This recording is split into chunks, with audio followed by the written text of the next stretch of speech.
जय एवरीवन, स्वागत है आपका वी नेशन ट्रिपल वन के एक नए एपिसोड में, जहां आपके लिए लेकर आते हैं इंडियन डिफेंस की प्रमुख अपडेट्स को। और इस वीडियो में हम बात करने वाले हैं डॉक्टर कोटा हरिनारायण सर के बारे में। डॉक्टर कोटा हरिनारायण सर, जिसको आप सब एलसीए तेजस प्रोग्राम के जनक के रूप में भी जानते हैं, क्योंकि ये उन्हीं का विजन था जिसके अंतर्गत एलसीए तेजस जैसा एक बेहतरीन एयरक्राफ्ट डिजाइन किया गया। लेकिन हाल ही में जो इस समय प्रकरण चल रहा है, जिसके अंतर्गत भारतीय वायुसेना के लिए जो फॉरेन फिफ्थ जनरेशन फाइटर्स हैं, जैसे कि SU-57 फैलन हो गया, F-35 हो गया, और भी जो दूसरे फोर्थ जनरेशन एयरक्राफ्ट है, इनको लेकर डिस्कस किया जा रहा है। तो इस पर कोटा हरिनारायण सर ने अपना भी जो वक्तव्य है वो सामने रखा है। उन्होंने एक इंटरव्यू के दौरान ये कहा कि भारत के लिए पहली प्राथमिकता इंडिजिनस फाइटर्स ही होनी चाहिए। अगर हमारे पास 1% भी अपॉर्चुनिटी है, 1% भी उम्मीद है कि हम इस प्रोग्राम को पूरा कर सकते हैं, तो पहले हमें उस उम्मीद पे ध्यान देना चाहिए। उन्होंने कहा, निसंदेह इस समय भारत में आर्ग्यूमेंट चलता है कि जो SU-57 या F-35 जैसे एयरक्राफ्ट है, ये भारतीय वायुसेना के लिए कितने इंपॉर्टेंट है। तो इन्होंने उस पर अपना पक्ष रखा है और उन्होंने अपने एक रिसेंट इंटरव्यू के दौरान ये कहा कि फॉरेन एक्विजिशन की तुलना में हमारी जो प्राथमिकता होनी चाहिए वो सिर्फ एडवांस मीडियम कॉम्बैट एयरक्राफ्ट होनी चाहिए। क्योंकि आप सबने एक वर्ड काफ़ी सुना होगा जहाँ पर ये कहा जाता है कि जो एमका जैसे जो SU-57 या F-35 है, ये आंतरिक समाधान के तौर पर खरीदे जा रहे हैं। लेकिन उनका ये मानना है कि ये जो फॉरेन फाइटर्स हैं, ये हमारे लिए एक एक्स्ट्रा बर्डन बनकर आएंगे और हो सकता है कि इनके वजह से जो लेंदी बजट हम वहाँ पर स्पेंड करें, वो आगे चल के एमका प्रोग्राम को इफेक्ट कर सकता है। और इसलिए उन्होंने कहा कि भारत को SU-57 या कोई स्टेल्थ फाइटर नहीं खरीदना चाहिए, बल्कि उन्होंने ये कहा कि हमें अपनी आत्मनिर्भरता पर पहला ध्यान देना चाहिए और अपनी जो स्वदेश निर्मित टेक्नोलॉजी है उसको ही आगे बढ़ाना चाहिए, ताकि आने वाले भविष्य में किसी प्रकार की जो विषम परिस्थिति आती है तो उसमें हमारे जो इंडिजिनस प्रोग्राम है वो प्रभावित बिल्कुल भी ना हो। उन्होंने कहा कि इस समय हमारे लिए काफ़ी कठिन परिस्थिति चल रही है, क्योंकि भारतीय वायुसेना घटे स्क्वाड्रन की क्षमता से परेशान है और हम आनन फानन में जो अपने स्क्वाड्रन स्ट्रेंथ है उसको बढ़ाने पर काम कर रहे हैं। अब अगर आप में से बहुत सारे लोग कोटा हरिनारायण सर के बारे में नहीं जानते, तो डॉक्टर हरिनारायण सर की उम्र इस समय तकरीबन 82 साल की है और उन्होंने भारत की एविएशन हिस्ट्री में अपना जो योगदान दिया है वो अतुलनीय है। ये जो एरोनॉटिकल डेवलपमेंट एजेंसी है आज, उसमें इन्होंने 1989 से 2004 तक जो चीफ डिज़ाइनर है, या यूँ कह लें चीफ डिज़ाइनर और प्रोग्राम डायरेक्टर है, उसकी भूमिका को निभाया है। और उन्होंने तेजस में फंड्स के अभाव होने के बावजूद भी, टेक्नोलॉजिकल हर्डल्स होने के बावजूद भी, इंटरनेशनल दबाव होने के बावजूद भी एक रोबस्ट प्लेटफॉर्म को तैयार किया है, जो आज भारतीय वायुसेना की लगभग बैकबोन बनने की तैयारी कर रहा है।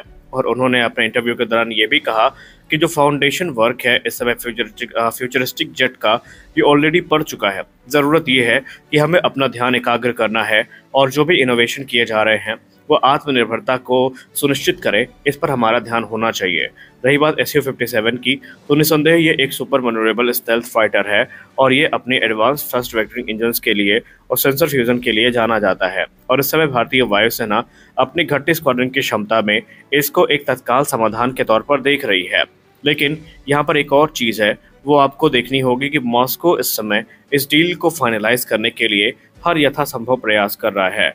मॉस्को की तरफ से ये भी कहा गया है कि भारत की जितनी भी डिमांड है सबसे वो सहमत है, चाहे वो टेक्नोलॉजी ट्रांसफ़र हो, लोकल प्रोडक्शन हो, सोर्स कोड हो। और इनिशियली तकरीबन 63 एयरक्राफ्ट को लेकर भारत और रूस के बीच में जो बातचीत चल रही है, और अगर डील फाइनलाइज हो जाती है तो ये नंबर 140 तक पहुंच सकते हैं।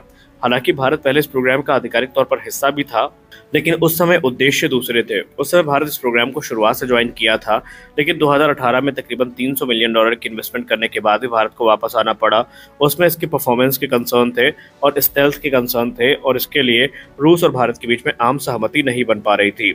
इसी प्रकार से अमेरिका के साथ फरवरी 2025 के बाद से काफ़ी ज़्यादा जो बातचीत है F-35 लाइटनिंग 2 को लेकर चली, और एक समय तो ऐसा माना जाने लगा कि अमेरिका भारत को ऑफिशियली ये चीज़ ऑफर करने की तैयारी में भी है। लेकिन उसके बाद फिर व्हाइट हाउस ने अपना असली रंग दिखाना शुरू किया, और व्हाइट हाउस ने भारत के ऊपर जिस प्रकार से सैंक्शन लगाए हैं या जिस प्रकार से टैरिफ हाइक हुई है, उसके बाद से F-35 की उम्मीदें लगभग ना के बराबर है। क्योंकि हम सब जानते हैं कि डोनाल्ड ट्रंप या कोई भी अमेरिकन प्रेसिडेंट अपनी बात को मनवाने के लिए आने वाले भविष्य में अगर भारत ये डील फाइनलाइज करता है तो वो इसे एज अ वेपन यूज़ कर सकते हैं। और इसीलिए हरिनारायण सर का ये मानना है कि प्रॉब्लम्स तो दोनों एयरक्राफ्ट के साथ आएंगी, और अगर हम उसको टैकल करने के लिए रेडी है अगर हम उसको हैंडल कर सकते हैं तो फिर आप कोई भी प्लेटफॉर्म खरीदिए, इससे फ़र्क नहीं पड़ता है।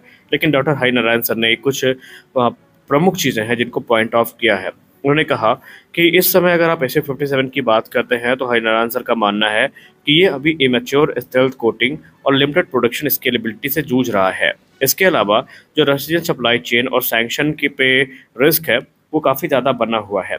उन्होंने कहा इस बात की क्या गारंटी है कि अगर हम रूस के साथ इस प्रोग्राम को आगे बढ़ाते हैं तो जो डिलीवरी है वो सुगम रूप से चलती रहेंगी और किसी प्रकार की जो दिक्कत है वो हमें देखने को नहीं मिलेगी। वहीं F-35 पर बात करते हुए हरिनारायण सर ने कहा कि निसंदेह SU-57 की तुलना में जब बात टेक्नोलॉजिकल सुपीरियोरिटी की आती है तो वहाँ पर F-35 एक लीडिंग भूमिका निभाता है, लेकिन इसके साथ जो स्ट्रेटेजिक स्ट्रिंग्स हैं ये भी अटैच्ड है। इसके अलावा जो इंड यूज़र रिस्ट्रिक्शन हो सकते हैं ये भी हमारे चैलेंजेस हैं, और सबसे खास बात तो ये है कि इसके साथ ना तो हमें ट्रांसफ़र ऑफ टेक्नोलॉजी मिलने वाली है और ना ही हमें इसके साथ जो आज़ादी है वो मिलने वाली है। और इन सारी समस्याओं का एक ही समाधान है, वो है हमारा खुद का एडवांस मीडियम कॉम्बैट एयरक्राफ्ट। जी हाँ, वो गलत नहीं है, क्योंकि अगर आप इन तीनों प्लेटफॉर्म को देखें तो यहाँ पर आपको पता चल जाएगा कि कौन हमारे लिए ज़्यादा बेहतरीन है। शुरुआत करते हैं SU-57 से।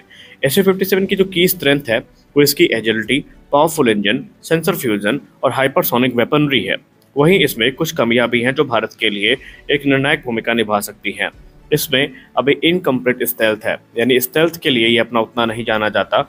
इसके अलावा जो एक्सपोर्ट वेरिएंट है उसमें रशिया की तरफ से को डाउनग्रेड किए जा सकते हैं, इसकी संभावनाएं भी हैं। और एक ड्रॉबैक ये है कि अगर भारत रूस के साथ इस डील के लिए जाता है तो बहुत चांसेस हैं कि अमेरिका की तरफ से भारत के ऊपर जो प्रतिबंध है वो इम्पोज किए जा सकते हैं।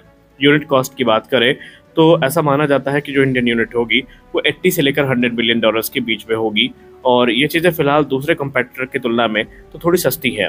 वही F-35 की बात करें तो ये अपने सुपीरियर फ्यूजन और जो ग्लोबल लॉजिस्टिक है, इसके अलावा कॉम्बैट कैपेबिलिटी के लिए जाना जाता है। लेकिन इसके साथ कुछ ड्रॉबैक्स भी हमें देखने को मिलेंगे, जैसे कि अगर भारत F-35 के बारे में सोचता भी है तो सबसे पहले हमें ट्रांसफर ऑफ टेक्नोलॉजी का जो विचार है उसे अपने दिमाग से निकालना होगा। काटसा रिस्क हमारे ऊपर सदैव बने रहेंगे। अमेरिका जब भी चाहे इस प्रोग्राम में खलल उत्पन्न कर सकता है और ये चीज़ें भारत के हित में नहीं होने वाली है। यूनिट कॉस्ट की बात करें तो इंडिया स्पेसिफिक वेरिएंट की अगर हम बात करते हैं तो इसकी लागत 130 से 160 मिलियन डॉलर्स पर यूनिट तक टच कर सकती है, ऐसा अनुमान लगाया गया है।